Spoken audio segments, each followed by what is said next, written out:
Well, it's that time again. All of the story-based combats, and indeed others, has been dealt with. So I think it's safe for me to go over these.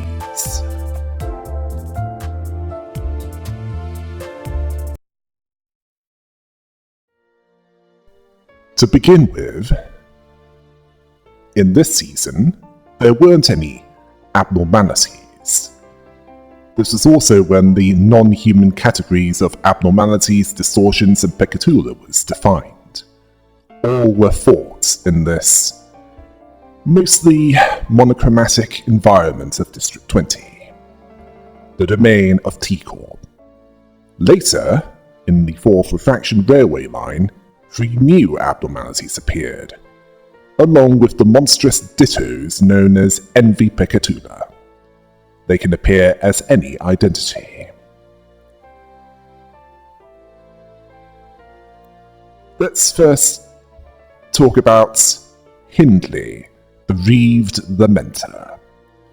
Hindley, a man that, unlike Heathcliff, was chained to the past.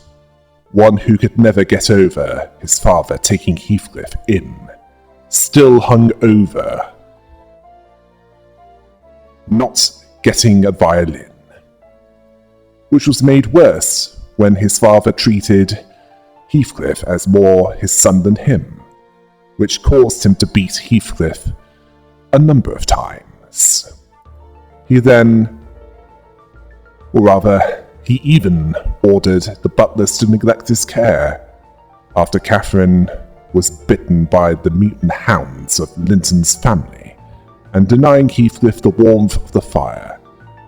Hindley was sent to a boarding school where he learned how to fight and had augmentation procedures made on him, but even with that, it just made him a more sturdy punching bag, and after Heathcliff left, seemingly never to return, he became an alcoholic and a gambler, engaging in self-destructive behaviors, even though he needed little encouragement to do so.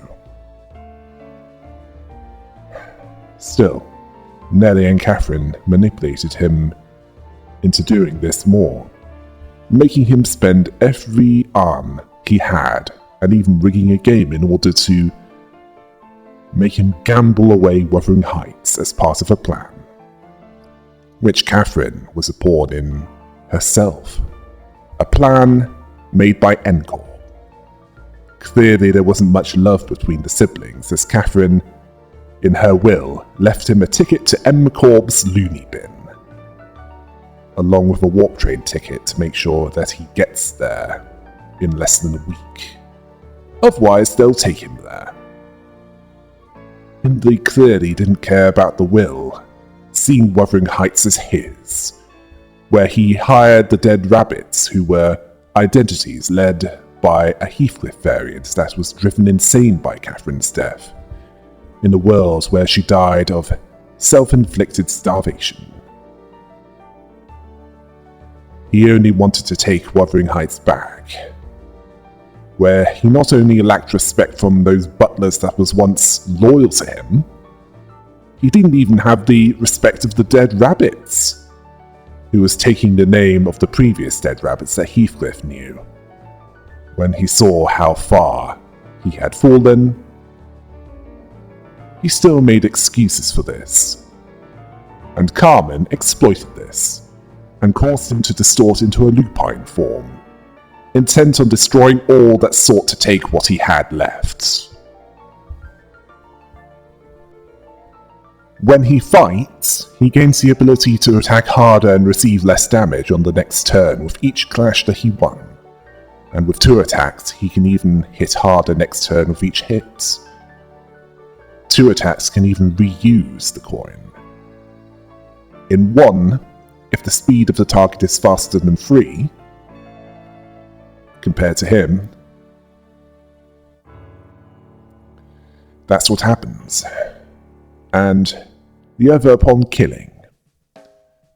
There's also the ability to gain haste from this, along with inflicting bleed with 2 of the attacks. which can result in damage increasing with one attack.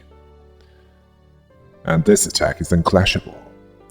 One of his attacks prioritizes those with the marked prey status, which is inflicted with a different attack, which grants bonus slash damage, and if the target is faster than him by 3 or more, this attack can be reused, and the attack heals him. If the damage is dealt, of course. As for defense, blocking grants protection, and if there's any shield left from the block,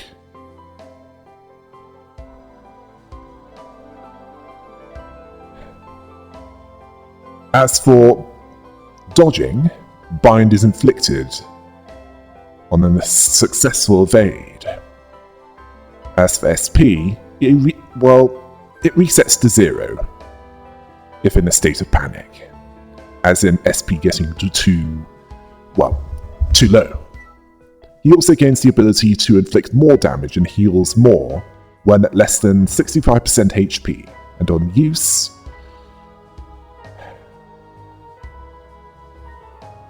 well, let's just say that when he's at less than 40%, he can also deal 10% of the damage dealt as Wrath bonus damage. After the first stagger recovery, when he kills one of his opponents, he gains 1 haste, 3 defense up, and 2 offense level. Next turn. Rather, 2 offense up. Yes, best get the right term. As for what to hit him with, any type of damage will do, as he's not strong or weak against any of that, but some affinities, such as Wrath, Lust, Gloom, and Envy, they're best. Sloth and Pride are worst. Heathcliff wrote the reports on him, as this was personal. He didn't have any content moments as long as he was in Wuthering Heights, but as long as Mr. Earnshaw was alive, he lived like a human. And even then, Hindley was looking for any reason to torture him. But Mr. Earnshaw raised the cane and dragged Hindley to his room, if caught. Heathcliff understood that he had Mr. Earnshaw's affection, which would have gone to Hindley had he not been there. He's just a poor boy. Oh, stop it, that's Bohemian Rhapsody! He had nothing to his name, but to that Hindley, affection mattered the most, likely wanting just once for his father to say, "You did well."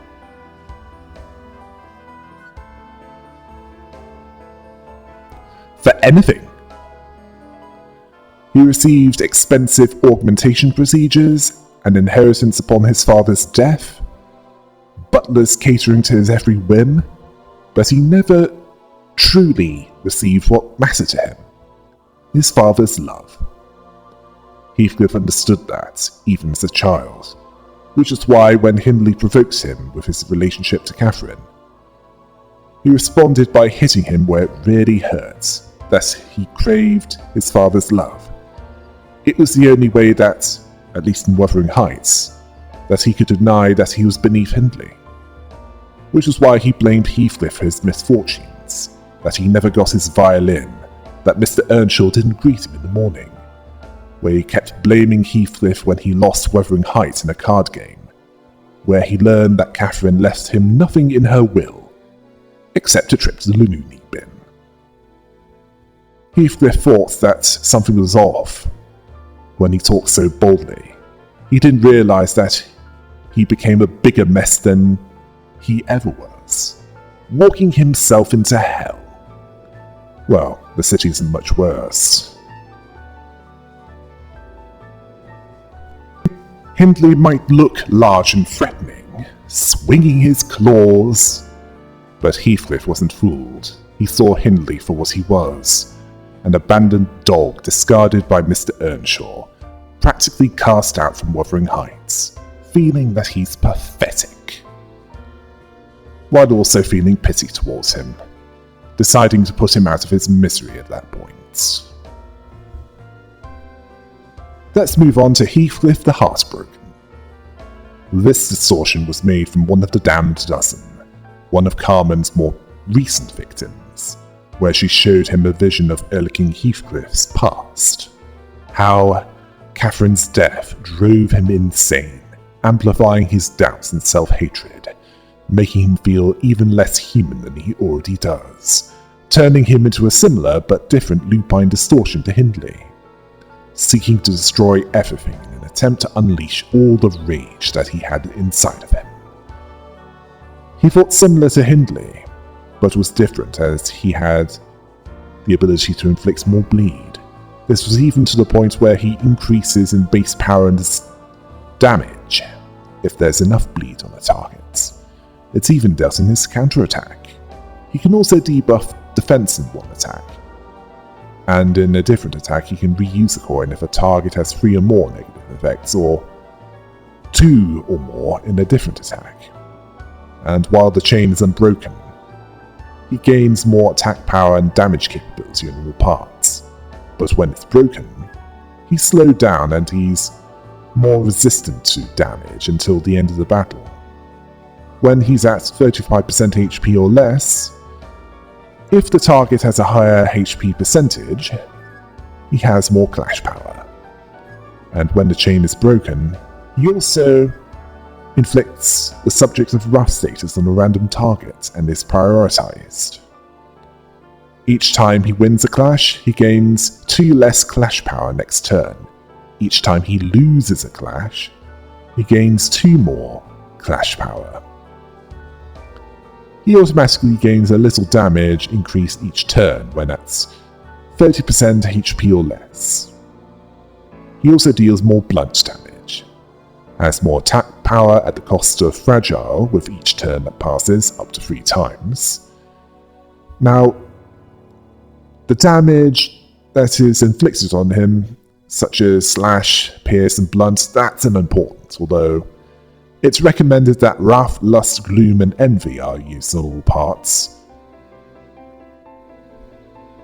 While gluttony is not recommended, as he's resistant to that. Don Quixote wrote this report, although Faust had to erase some subjective opinions about him. She saw that he turned into a wolf. She saw the similarities between him and Hindley, although Heathcliff looked mournful, along with being more fierce and wrathful, seeing him more stubborn and bull-headed than Hindley.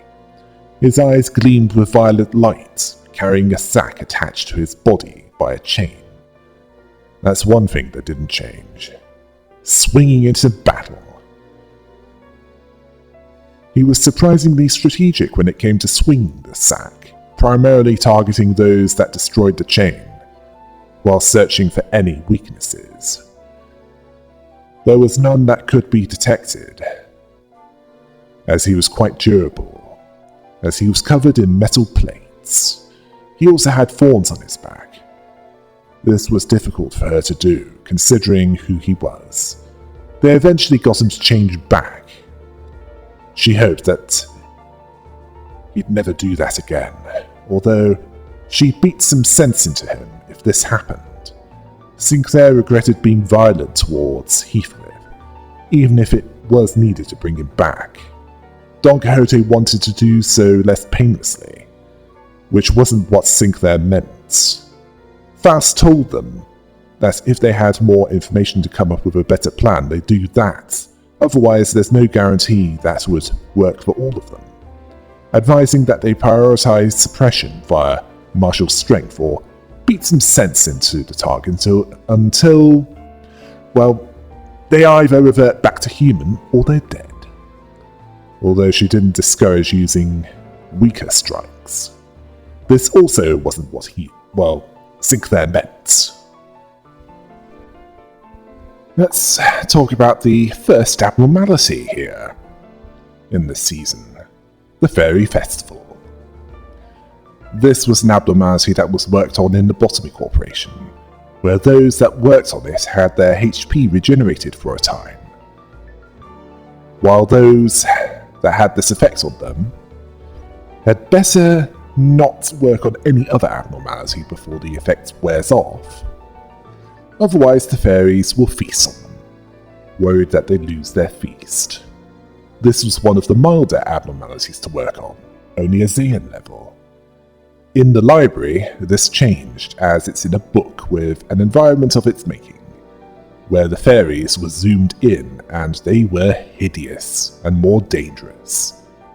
They're led by a fairy queen who had no problems with cannibalism. And when she's hungry, and she's out of fairies to eat, she'll feast on the combatants, and if it gets to that point, those fighting her had better take her down quickly, before she takes them down. This is more or less how it worked when the Damned Dozen fought this abnormality. As for when they were fighting this, well, the block inflicts random meat status on the fairy minion that doesn't already have this, and she inflicts bleed, and has more power if enough of the hunger status is there on her. And if there's enough bleed, she can also heal some attacks.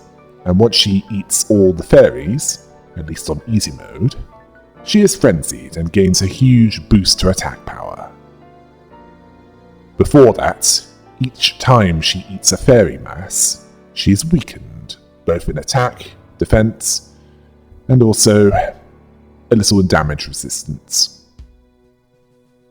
If a fairy mass is below 25% and she's healed, she'll also bleed with each arm that's broken.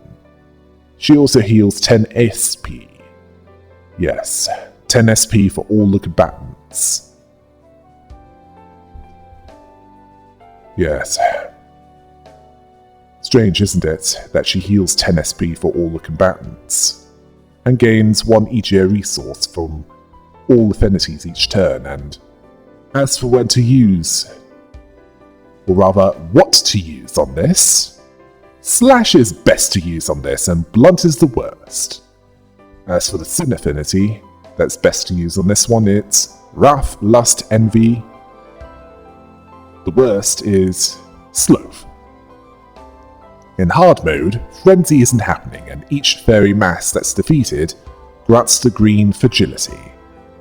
And staggered fairy masses are killed and is weakened by the amount of allies defeated if at 0 hunger. The fairy masses have the same resistances as the queen. They can also cause bleed and heal from attacks, along with healing 50% HP with each turn, but their HP doesn't drop below 1%. Faust wrote this report after the initial encounter, taking into account the recognition of how distinct this was, due to it being a part of Walpurgis Night and what was known based on documentation from that time. According to the documentation from Lobotomy Corporation, they are fairies. The winged emerald bodies were capable of flying, something that was previously found in a number of folk tales. This abnormality was once contained in Lobotomy Corporation HQ. Then it was moved to the library that appeared after an unknown event. This was a combat encounter that was part of a realization of a certain sector of the library. In this case, the smaller fairies were around the Fairy Queen. That's all that she could determine. Sinclair was surprised that fairies weren't beautiful or kind. Before he could continue, Ishmael reminded him of the fairies in the Mirror Dungeon and the railways. They were disgusting to Sinclair. Heathcliff then reminded him of the green mushy sods, likely referring to the fairy gentleman and the fairy longlegs. Well, if they let them kill them, they would. Thankfully they didn't. Sinclair remembered that they had wings as well. A little later, after fighting it, Faust continued her observations. The fairies continuously crave protein. specifically unmarred fresh meats. They didn't have that, so the Fairy Queen's demands weren't met. They considered amputating one of the arms to provide that. Or rather, their arms to be more precise, but this was heavily criticised by Dante and most of the damned dozen. The Fairy Queen resorted to cannibalism when the smaller fairies were near death. It continued to crave fresh meat even after one was eaten, and once the smaller fairies were gone, the Fairy Queen was frenzied and grew more powerful, causing them to retreat as this was a battle that they had no chance of winning, understanding that the Fairy Queen needed to be defeated quickly. Heathcliff confirmed Faust's suspicion regarding the smaller fairies being targeted for consumption when near death. Yi Sang saw this too, even though he didn't believe that they should be allowed to live, even if it shortened their battle. Don Quixote observed that the queen was weakened after eating one of the smaller fairies, Rodier comparing it to a food coma. Faust observing a strategy that was identified in the last encounter, one that was done with greater efficiency. Once attack patterns from the entity were determined, they didn't attack the smaller fairies, which prevented the larger Fairy Queen from cannibalizing. But this would eventually cause the queen to become frenzied due to the hunger not being sated. Sometimes the smaller fairies joined the battle, possibly due to an existence of a colony that they've yet to encounter or even discover. It's unclear if it's a permanent addition to the battle. A prolonged battle was ill-advised, and a more calculated strategy was recommended. Let's move on to the Time Ripper. This distortion used to be a member of the Erodivio, technically a syndicate, who are communists in all but name. The reasons why he distorted, it started when his younger brother let him borrow some of his time to allow him to take an exam to get into T-Corps, in the hopes that they could earn enough to move to a nest where they have 24 hours in a day rather than 10. Seeing the Erodivia as a dead end, he successfully passed the exam. Sadly, his younger brother was killed when a car ran him over due to him not having enough time to get out of the way. After distorting, he made it his mission to hunt down those that kill time out of boredom, those that don't make the best use of their time, those that waste it or have too much, feeling disillusioned with the Erodivio, who he doesn't see as sharing time equally. Now, for a distortion, he's quite rational and in control of himself. His blade also didn't cause any damage to his targets, it just phases them out of existence. Phases them out of existence compared to the rest of the universe, where they're perfectly still, where for them, the encounter was a moment ago. But for the rest of the universe, years could pass, at worst, where only those with more time than they know what to do with can hope to get off lightly with a couple of days in that state. And that's not considering the appearance, a collection of brains and jars connected to a core body, each with their own personalities. They can be united, but if they see an inequality, they will point it out, which happened during the battle with the Damned Dozen, when time extracted wasn't equal, which was quite hypocritical. There was also the consideration that the time-killing blade didn't work on the Damned Dozen, due to their time being linked to Dante. Oh yes, and the Time Ripper is loosely based on Jack the Ripper. Although in this case, the Time Ripper did not hunt down and murder prostitutes, as he was far less discriminating with who he deals with. Doesn't matter how affluent you are, gender, age.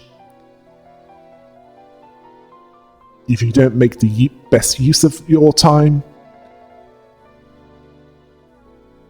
he'll put you in stasis for however long you are put in stasis with the time-killing blade. And he doesn't see himself as the one killing time. That's what his victims do. He's just making better use of that time killed. Well, that's how he sees it anyway. This distortion is strong against slash damage and lust affinity, along with being able to endure pride affinity, but is weakest to pierce damage, wrath, sloth, and gluttony. He also has 1,000 stolen time on him, which boosts his ability to take the beating and dish it out in terms of damage. Although as this time is used up, this bonus will decrease. It will also summon unfolded time minions to back him up. He mostly deals slash damage with some pierce damage at times. His hits will make his enemies bleed, and the stolen time can amplify the bleed that he already causes, along with providing protection when under 75% HP. He also has an unclashable attack that grants him time acceleration, making his attacks increase in clash power. His dodging is only as strong as every 100 stolen time on him, and if he runs out of stolen time, his attacks can make him less able to withstand enemy attacks if he loses it. He can use 100 stolen time to recover broken parts, although when at below 75% HP, the stolen time becomes shared time. It's split between, it's split between the parts, and 30 SP is recovered. The shared time can increase clash power and attack rates when consumed, and the shared time will be spent equally between the brains, and all parts receive 5 protection, at least when in the story dungeon. He can use the time-killing time attack. This is an unclashable move that on paper gives him 12 speed and makes him unstaggerable, and makes him consume 400 shared time, which recovers all shared time to max values and gives 10 haste and attack power. Well, it would do that if it worked, although it didn't work this time due to the target, along with the others, having their times linked to Dante. And this shared time will turn to infighting, where time won't be shared between the parts, and this would happen when HP reached 60%. After a number of different clashes and strikes, this distortion can be defeated. The report on this one was written by Honggu. He saw how lack of money causes misfortune, and learned what kind of tragedy lack of time could bring. He didn't see it as excusing the Time Ripper's actions. He utilized the time he ripped from others, speeding up time like T-Corp collection staff did, and rapidly accelerated his healing. The Time Razor was the most interesting thing he had, which cut straight through time, while leaving the flesh intact. He didn't know how it worked, but he listened to the personalities of the Time Ripper talk amongst themselves. They didn't know any more than he did. Other than the deeper they cut, the more time they took. It didn't work on him due to him being bound to Dante, along with the others, where as long as Dante was safe, they'd be immune to the Time Razor. He also didn't hoard all the time to himself, according to others. He embraced the brains that agreed with him and shared it equally amongst themselves, whether it be the ripped time or whatever they had to spend. It's why the Ripper could move independently, seemingly fused into a single distortion, yet they had a mind of their own. Suspecting that his time with the Eurydivier influenced how he distorted, a degraded form of the belief that things would be shared equally. It didn't work out. If they divided the time equally, it would have been harder to defeat them. They were fortunate that it all fell apart as they fought against each other towards the end. Ishmael told him that people like to share equally until they have to give up something of theirs. That's just the way most people are. Heathcliff didn't think much of his moniker, all that power, but as a person, he wasn't impressive. Ryushu said, middling, or morally ignored and deserted, due to luxury, integrity naturally gone. Roger agreed with how unimpressed she was with the Time Ripper. Unlike her, who... Then she stopped, clearly not feeling like elaborating on that. Portrait of a Certain Day is the next to be covered. Now, this Abnormalities Mirror Dungeon event has a possible reference to a section from Wuthering Heights by Emily Bronte, as in the source material, where Nellie shows a house guest a portrait of her late master, Edgar Linton, during the events of this story. As for what's outside the manor, in the battle arena of this abnormality, it has a resemblance to the Fey Lantern's Forest, likely due to the Egeo gifts of these two abnormalities, the Headless Portrait and the Midwinter Nightmare. They're made into the Black Sheep music, where its appearance resembles a headless human body with a floor-length grey coat holding the Egeo gift in one four-fingered hand, the chest having a skeletal face. Although, to be honest, it looks like balls with arms and a skull attached to it.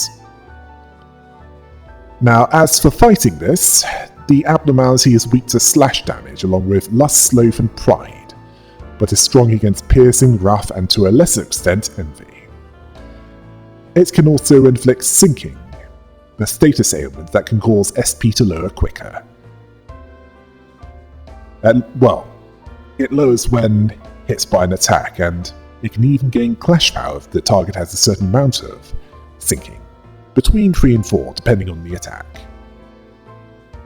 When the body is below 80%, this is when an event occurs, when the abnormality claims to be the butler of the manor, and a check is made. If passed, the abnormality deals less damage. If the check fails, then the chosen loses 30 SP. Regardless of the outcome, 5 portraits will be summoned, and the abnormality will use the same attack once the correct portrait is identified. Then it will use a less sinking inflicting attack, at least until the real portrait is either destroyed, or if it's not destroyed in 3 turns, the portraits will burn, dealing double the sinking of the remaining portraits. It will also be able to cause more damage and be damaged less in the next turn. It can also inflict the interloper status, which prioritizes those with this, which can also result in more sinking being inflicted and even paralysis. In one attack, it can also result in more attack rates, clash power and 20% more damage. It will eventually summon more portraits, and the cycle will repeat until the sinners are all defeated or it's defeated. Also, the portraits provide resistance and protection when active, but if defeated, this turns into vulnerability and fragility for the following turn. Gregor was the one writing this report, and recognized it, marking on how they always encounter it in the hallway. A part of the figure was wearing a snazzy suit with a hideous face on the lower half. It used to work as a butler of a manor, questioning the story as it's an abnormality. It carried the portrait of its master, asking if they could see him. Then he went off topic and talked about how the higher-ups used to make him march in the streets with pictures of the dead in his hands, parading them. He felt like they were taking advantage of their deaths. Yeah, all to make the old G-Corp look better, which in the end, it didn't work. As the fight continued, Gregor noted that it didn't carry only one portrait, there was more than one. It asked them which was its master. He took a random guess and the others suddenly all turned and looked at him. He felt that. The fake portraits faded away when hit, and when the real one was struck, it would be felt as it hit. Dante suggested that they go for the real one first. Otis, the suck-up, considered this a brilliant idea. Val saw this as sound, seeking to proceed in order to observe the consequences. It turned out that, according to Gregor, Dante was right. Taking the real portrait out turned the others into ashes. This made the abnormality grow hostile and aggressive. It was seriously off, focusing its attacks on the one that destroyed the portrait. He saw throwing your life away for vengeance as stupid. He understood that, as long as he still has something to live for, even considering what he wanted to do to Herman, he made it clear that he wasn't talking about the rest of the damned dozen. Sinclair understood what he meant, and Yisang saw some truth in his words. A flower once bloomed with such resplendent radiance, which wilted for naught. Ishmael wasn't thinking about it until this was mentioned, and Heathcliff saw it as nothing to be ashamed of. He understands somewhat. Gregor asked Faust to give him time to make edits after writing these reports. Oh yes, and something else to add to the battle. After 10 or more clashes, the clash power of the abnormality can be randomly gained or lost by the clash count divided by 10, rounded down. Now for the Dreaming Electric Sheep.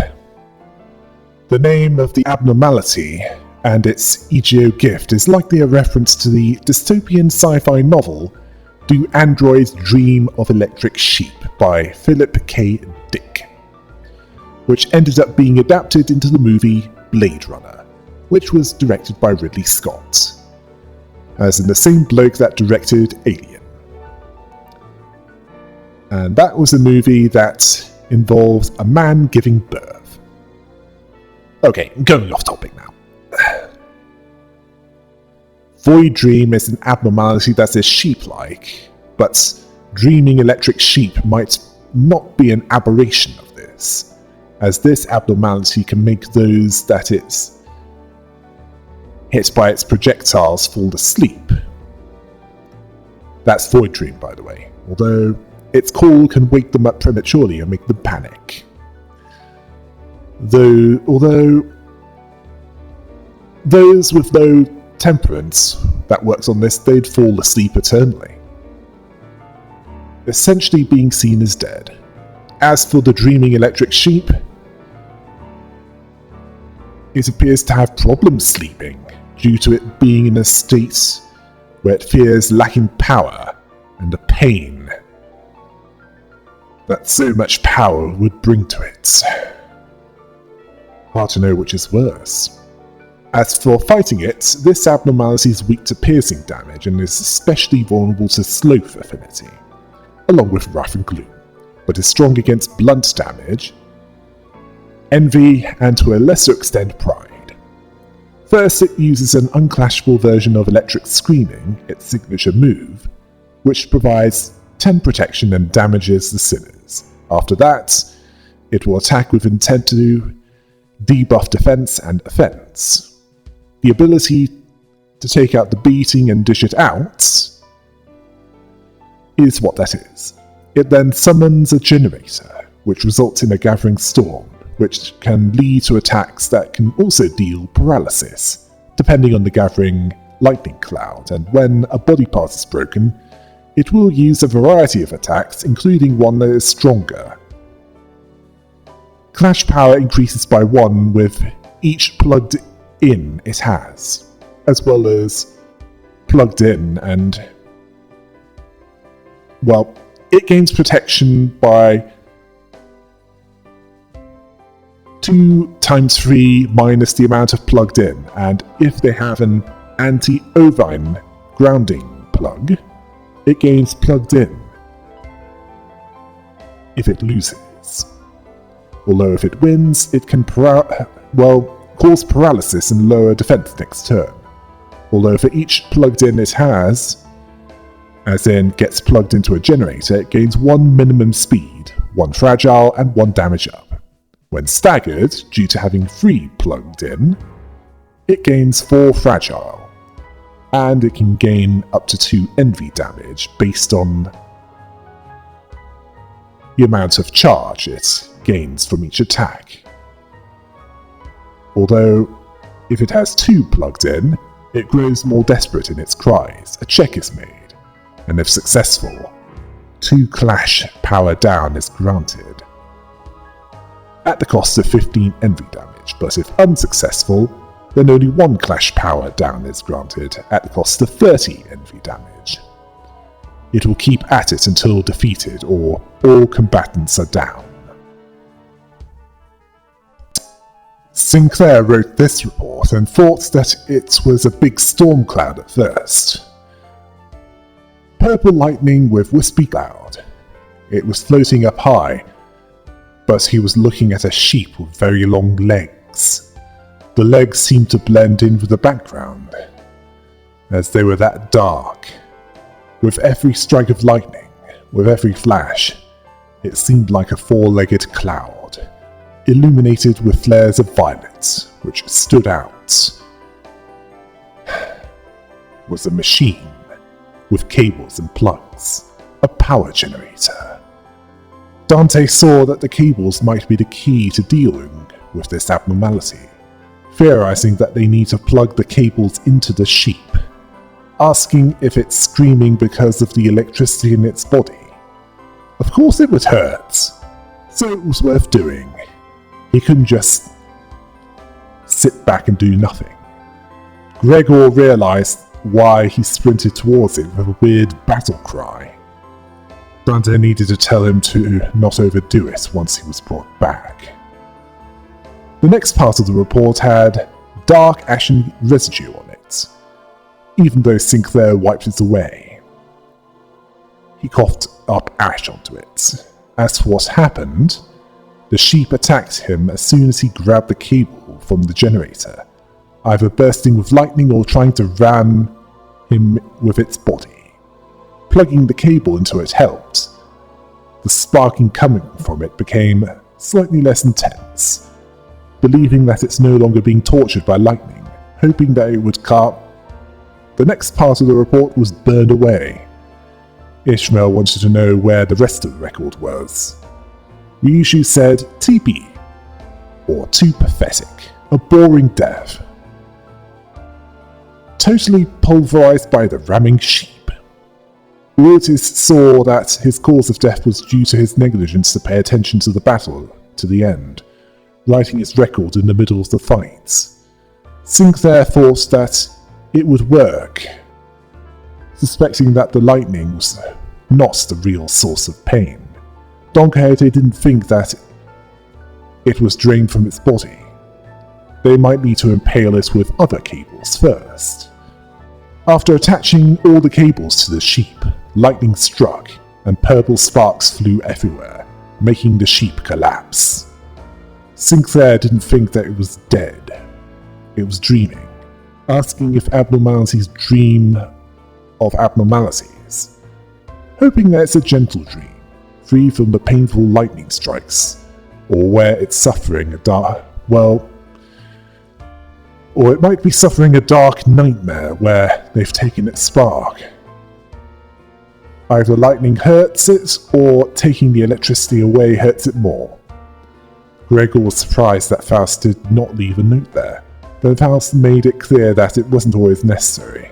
This was an interesting subject. Ishmael asked if abnormalities can dream, seeing similar in outskirts monsters. Otis seeing this as emulations of human behavior, which made sense as most abnormalities were made by Lobotomy Corporation. Yisang saw that the ability to recollect might be the bridge from the waking world into the land of dreams, although it's unclear what it dreams about. Evidence is lacking to speak with any more confidence. Now let's talk about the King in Binds. This abnormality appears as a king covered in binds, and not because he was big on S&M. As for the EGO attack Binds, derived from this, wielded by Otis, that might be a reference to the Sword of Damocles tale, which was involved in a story regarding a Greek king who ordered that a sword hang above Damocles, who was in that role for a day. This was to give him the idea of how many enemies that he made. This also gave Damocles an idea of what that king felt like. He had great wealth and power, but it came at the price of having a fear of being murdered, and the knowledge that he couldn't rule justly, as that could be confused for weakness. As for fighting this, the King in Binds was weak to blunt damage and was most vulnerable to sloth affinity, along with glue. It was strong against lust, gluttony and envy affinities, and before the battle with him began proper, it used its dozen envy Pakatulim to fight for it, using whatever skills in EGO they had available to them. It also primarily inflicted sinking with its attacks, but had a different application for it, where while it can increase clash power by a maximum of 2 for each 6 sinking, along with the sinking count being inflicted upon a clash win, the sinking count or potency can reduce upon its losing. It can inflict tremor equal to the sinking on the target and trigger tremor burst, which raises the stagger threshold, along with inflicting bind, which with one attack can increase clash power by 1. It also has an unclashable attack which inflicts on itself 5 bind, 1 moment of audience and 2 attack power over the following turn, along with applying a 300 shield to any that have bandages on the King in Binds, which is inflicted upon destroying a body part. Those that deal damage to that target have tremor inflicted equal to the sinking that they have, and trigger tremor burst. The bandages of the King in Binds can also inflict sinking potency and count on all, if one with this is defeated. Yisang wrote this report, who mentioned a great hall of crimson ornamentations, a banquet hall. He saw a man wreathed in red fabric atop a throne. He raised his hands in an endeavour of effort and gestured towards a gathering of masks, manifested and made for the masquerade. A spectrum of emotions were carved into this spectrum of masks. Masks of sorrow, wrath, and joy. Yisang was drawn to joy. He felt euphoria. He wanted to share it with the others. The solace. The sorrow shrouded. His thoughts clear as an autumn sky. This made the kind a feeling tense his shoulder briefly. This was suspected not out of force but instinct. The form was opaque and shapes half-shrouded in shadow. The forms were similar to theirs. The king wanted to witness their battle with the Envy Bekatula. The tedium was there, and it wanted relief from this. The Envy Bekatula reminded Yi Sang of identity cards. Defeating each results in the vacancy being filled by another. As they fought through them, they saw that they used the same techniques, but they lacked the will to make decisions of their own. Cards to be played at the king's whim, enjoying puppets, wielding others as cool tools, brandishing and flourishing them until they broke. Showing his retinue with ceaseless blessings, while leaving the rest with nothing. Sinclair asked how many were there. Otis observed that if the king wanted an even match, then their side would have the same as theirs. Yes. Yi Sang continued by saying that their battle ended with victory. The banquet seemed to have concluded, yet the king's tedium wasn't sated. He rose from his throne, tearing free from the bindings. His joints were rusted, but the grace was clear. He resolved to fight them directly. Yet Yi Sang asked why did he remain tethered to his throne, when he could have risen from it at any time. He didn't know why the king remained in sedentary silence. He would not be bound by threads, but by his own will. Fettered to that spot, a wraith-like state, the somber musing heaping with each blade clash. He was questioning the purpose of the banquet, seeing it as a pitiful tragedy. That abyss was deep, and he couldn't fully comprehend why. Ryushu called bull on his tragedy. Otis saw that to be in command of others, to reign over another, is the declaration that one must endure the responsibilities and the suffering that comes with power. She then sucked up to Dante by saying that she's grateful for their leadership. Right, now for Cassetti. In the source material, Murder on the Orient Express by Agatha Christie, Cassetti was the true name of one of the victims, who was a child-killing gangster. In Murder on the Warp Express, he was a blood fiend that had been living for at least a couple centuries, where he boarded a warp train to create his own kingdom and family, while also escaping his family that he's apparently fallen out of favour of. He also appeared to be from the same area as Don Quixote, based on them both speaking in the same way. He's no victim here. He's a victimizer, preying on the passengers of the warp train. He has the power of blood manipulation, which allowed him to form it into melee weapons and armor, much like Elena, the Blood-Red Knight.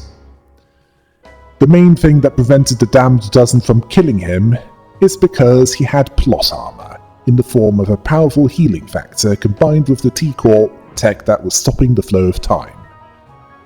As in what was preventing death by starvation, thirst, or even old age.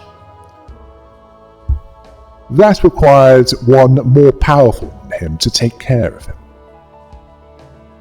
Cassetti was weak to blood damage and gloom and envy affinity, but was strong against lust affinity and to a lesser extent sloth. As for his attacks, he inflicted bleed with every attack. He even gained attack power and damage if the target had enough bleed on them. It even boosted the power of dodging. He can also deliver an unclashable attack that healed his SP and gained stored blood, along with inflicting bleed to all unhealed if the attack hit. This could be countered by having all identities with dodge as a defense option. The clashable variant of this attack combines the unclashable version with gaining bonuses to clash power, coin power, and damage with the amount of bleed on the enemy. Stored blood will slow him, making him more and make him less damaging with each stored blood loss. 1 for each 5% maximum HP if it's 6 or more. He'll be more damaging and take less damage. The same if he had bleed on himself, which can also increase his clash power and take half damage from bleed. He also prioritizes those with bleed on them, which heals him of damage. 2% per hit if they have bleed. Faust was writing this report. She recorded the information gained from encountering him. He was a 6th kindred, or a kindred of the 6th generation, who was highly psychologically unstable. His speech patterns were fragmentary and highly illogical. It's unclear what caused this. Possibilities include being inflicted by a symptom from the familiar that he fled from, or due to the confined space of the warp trains. Although taking into account the records of... She can't say this as it requires a higher security level, likely referring to Don Quixote.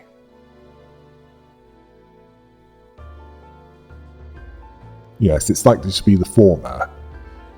He has a lexical idiosyncrasy of repeated vocalizing words in his sentence like the parade, mask, and prince. It's possible that he might have held that title.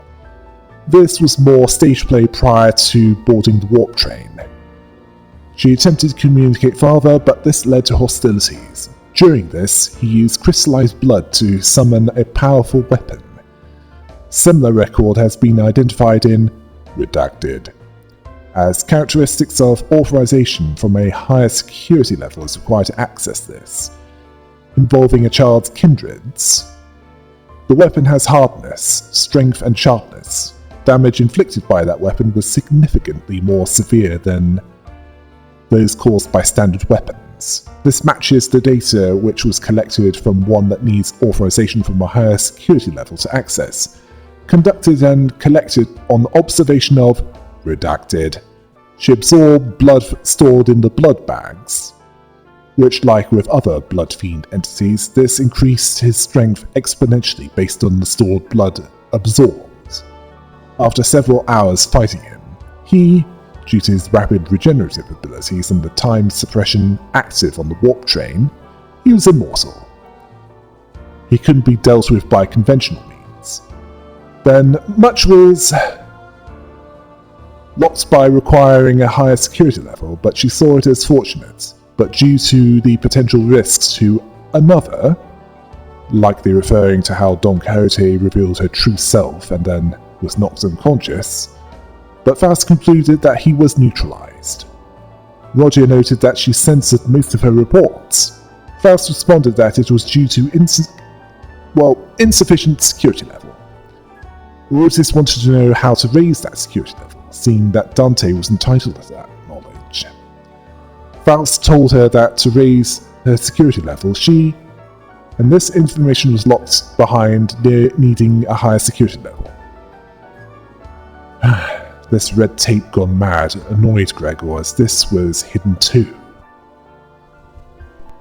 Now for the Dawn of Violets, Fruit of Understanding. Now this is an ordeal that looks like a demonic haggis, encountered in the 4th Walpurgis Night. They appeared in different hallways of the facility, during a level 2 drop-off meltdown. Starting from day 6, there's only 2 ways to deal with this: kill them, or let them self-destruct and cause damage. Most of its attacks are focused on attacking SP, along with a passive. And if the target has low enough SP, the clash power increases. It can even cause envy vulnerability with one attack. The self-destruct is unclashable, but thankfully it can be killed before the self-destruct is complete.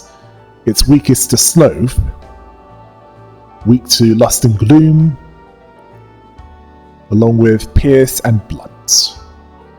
Roger wrote this report and complained about bugs, hating writing about them, believing that they're making her write about them every chance they get.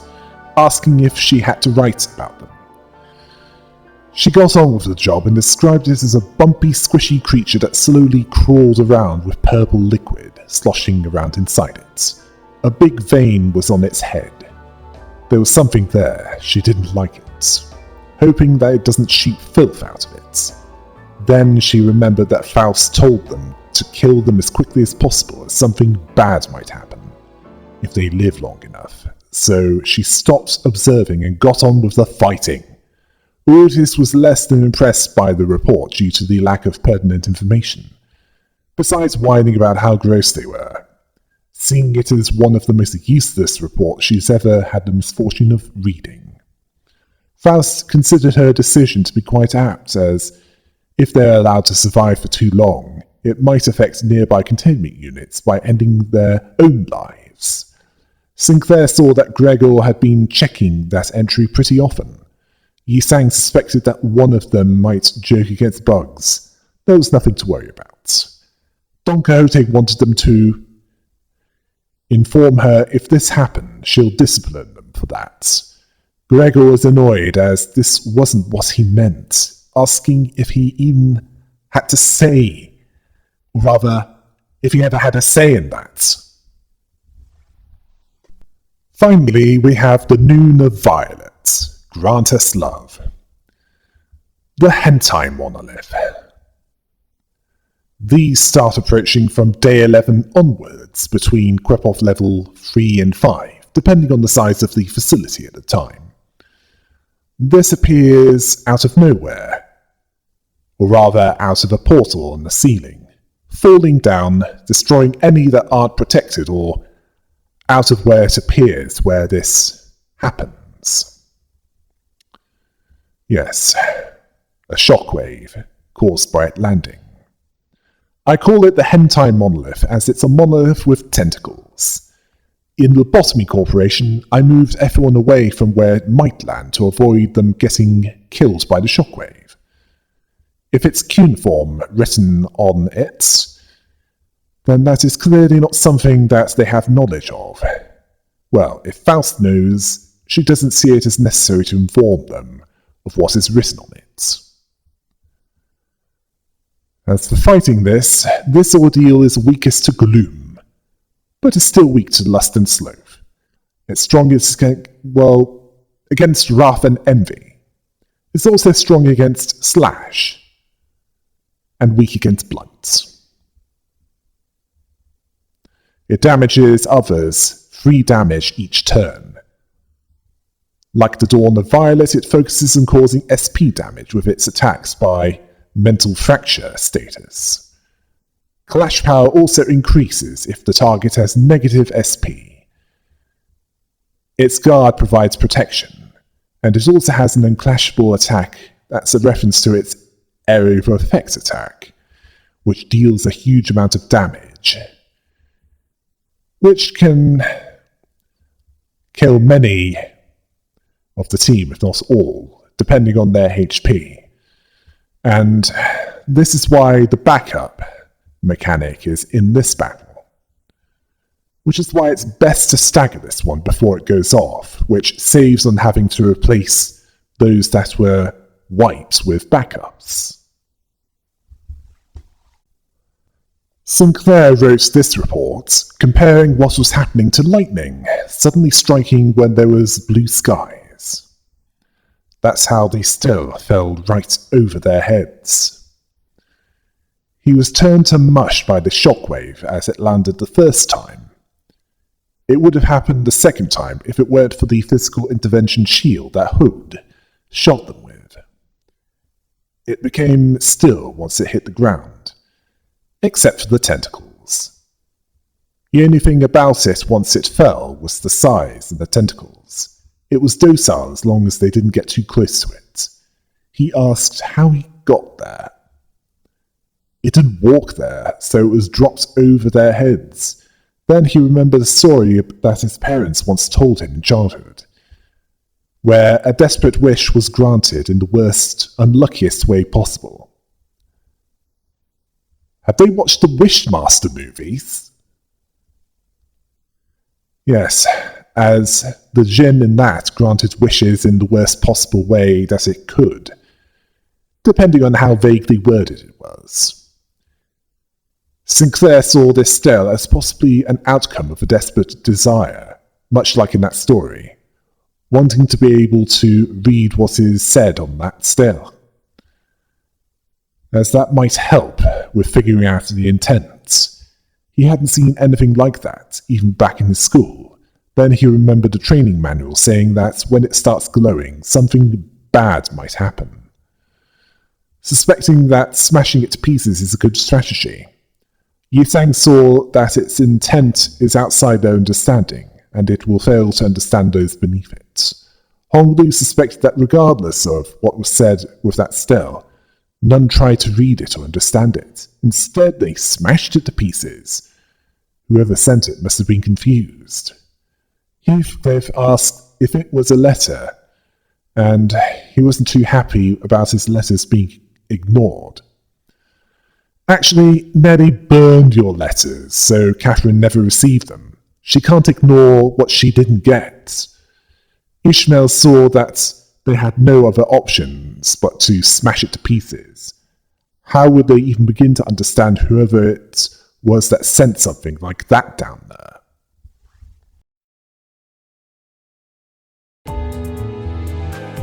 Okay then, after the Identities Law video, it's the wait until Season 5. Until next time. Hail the rabbit!